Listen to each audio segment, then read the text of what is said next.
It's a neat, neat little town.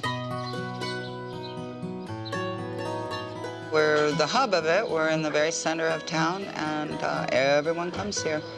Here is the Oatman Hotel, a popular stop along the town's main street for more than a century. The hotel was built in 1902 and is the oldest adobe building in Mojave County.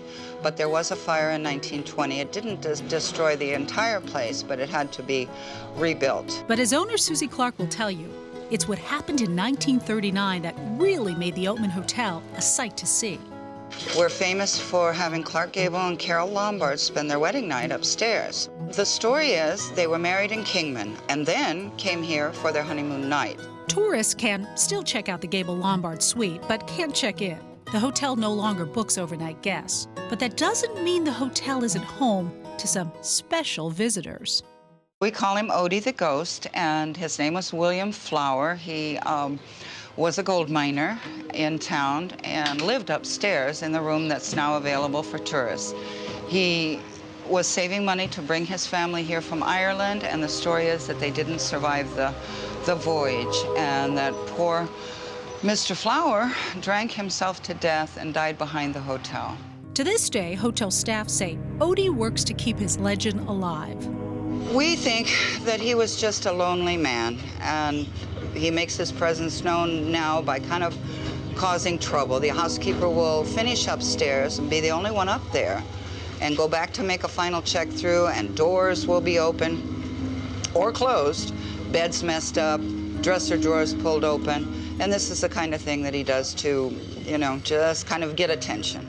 Turns out, Odie might not be alone when it comes to haunting this hotel. I've been sent pictures just since we've been here of shadows in the pictures that people have taken in the gable room. So, and people convinced that they'll see a woman's face or a man's face or both, and even a child at one point. So what that would have to do with them, I don't know, but then again, they weren't the only people that were ever in that room. Ghosts aren't the only ones that get top billing at this hotel. That's pretty clear when you step into the hotel's bar and restaurant.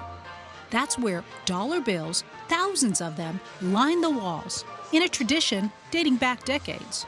The dollar bill started by the miners in the early 1900s. It said that when they got paid from the mine, they'd put a dollar up on the wall with their name on it so they could take it down and keep drinking, back when beer was a nickel. It's estimated anywhere from $10,000 to $15,000 bills cover the bar, put up by locals and visitors alike. They are signed, dated, and on display. Some of those with names as familiar as George himself. We have Ronald Reagan, Willie Nelson, John Schneider, Sherman Hemsley, Garth Brooks. We have a lot of famous dollar bills. With all that cash hanging around, you would think some people might get sticky fingers. Not the case. In fact, the challenge here is finding a place to put all that money. We make room. When we run out of room for people to put dollar bills up, they just have to get creative, and we ask that they not cover up any antiques or signs, but they're starting to staple dollar bills on top of dollar bills, so it's about all we can do. We're getting full. Yes, visitors to the Oatman Hotel can see the history, even become a part of it. But the staff hopes you also walk away with something else. Our motto is hospitality, and if I tell my girls when I train them, if a customer comes in, I want them to be glad when they leave that they were here, that they were happy, that they have a full belly, and that they'll tell their friends and come back. And from the mail that we get and the repeat customers, that seems to be true. And that's an experience many would call priceless.